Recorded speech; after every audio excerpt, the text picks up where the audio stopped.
monster. Welcome back to Mindfulness in the Trenches. Today we are dealing with the crushing weight of expectation. We are talking about that agonizing friction that happens when your body is fighting a daily battle just to heal, survive, or manage pain, while a fast-paced, relentless world demands that you keep producing, keep performing, and keep managing your time like a machine. It's a constant, exhausting tug-of-war between what your body requires and what society expects. To understand this struggle, we have to bridge the massive gap between what I call hospital life and real life. Hospital life is the sterile internal reality of pacing basic survival, medical treatments, and strict biological boundaries. It is a world where your main objectives are simply managing symptom flare-ups and preserving your vital baseline energy. Real life, on the other hand, is the external, corporate, and social demand for constant, unyielding output. When you try to force a traumatized, exhausted, or pain-ridden nervous system to follow standard, rigid productivity rules, it triggers a massive biological rebellion. Your body slams on the brakes, your mind fogs over, and the system completely locks down because you are demanding performance from an organism that is merely trying to survive. Let's set the record straight right now. Procrastination is not laziness. It is a desperate biological emotional regulation defense mechanism. When your physical energy is completely drained by chronic illness, medications, side effects, or intense pain, your brain views your to-do list as an actual existential threat. It isn't a matter of poor willpower, it's a matter of resource allocation. Your brain stalls, delays, and intentionally pushes tasks away to protect its last remaining drop of survival energy. It is shielding you from a collapse. To call that laziness is a profound misunderstanding of human biology. This brings us to the true thief of functionality, an unfiltered reality that standard coaches and productivity gurus completely ignore: the devastating economy of self-blame. You cannot manage your time if you cannot manage your shame. Spending hours or days drowning in guilt over what you didn't accomplish uses up the exact emotional and cognitive currency you desperately need to actually do something when your body finally allows it.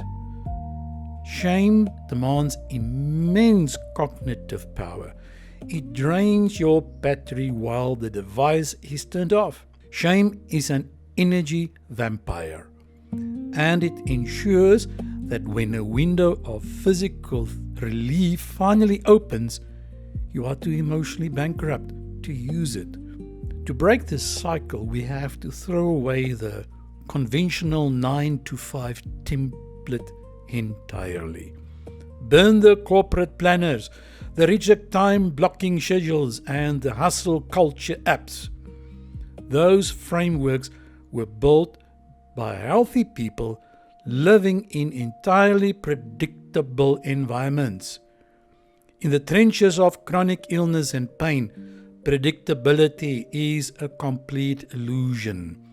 You cannot plan your Tuesday on a Sunday when you don't know what your nervous system will look like by Tuesday morning. We must transition away from traditional time management and move towards intentional energy tracking. We do this by using a tool called compassionate rhythms, an energy-based tracking system that categorizes your days or hours not by the clock but by your available physical capacity. The first state is low gear or survival mode. This is triggered by high pain, treatment recovery, or absolute exhaustion. In low gear, the only acceptable goal is baseline self-care and radical, unapologetic rest. The to-do list does not exist here. The second state is middle gear or maintenance mode. This is a state of baseline stability. The pain is present but quiet, and your energy is functional. Here, small administrative or low-stakes tasks can move forward slowly and deliberately without pushing the system into overdrive. The third state is high gear or momentum mode. These are the rare, beautiful windows where pain recedes and mental clarity runs high. This is where you strike intentionally, knocking out high priority items with focus because your body has given you the green light. The true mastery of this tool lies in the compassionate pivot. You must use metacognition to look at your day the moment you wake up, objectively assess your body's actual capacity, and pivot your expectations to match that specific gear state immediately without a single shred of guilt. If you wake up in a low gear body, you immediately pivot to a low gear schedule. This honors your biological limitations while preserving your precious emotional energy, keeping the space clear so that genuine, slow burn motivation can return naturally when the system recovers. True mastery in life is not about forcing yourself to do more.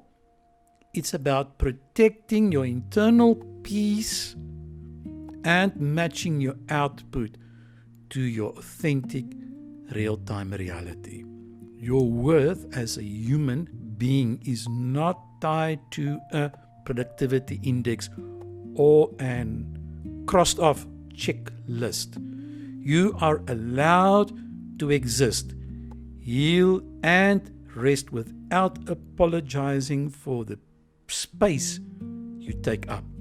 But as you fight this silent war against shame and productivity, there is an audience watching you. Your partner, your family, your closest friends.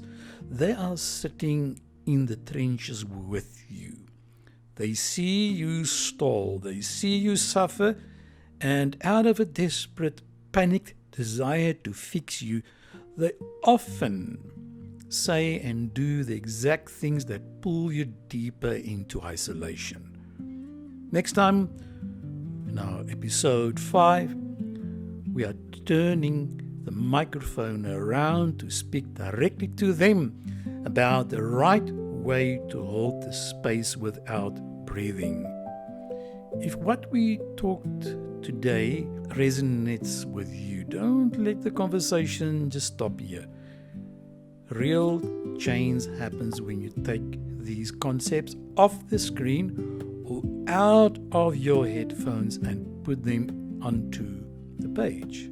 Head over to our bookstore at theancientmaster.com and order your copy of Mindful Moments. It is designed specifically to help you map out these insights and build them into your daily rhythm. Take the next step for yourself today.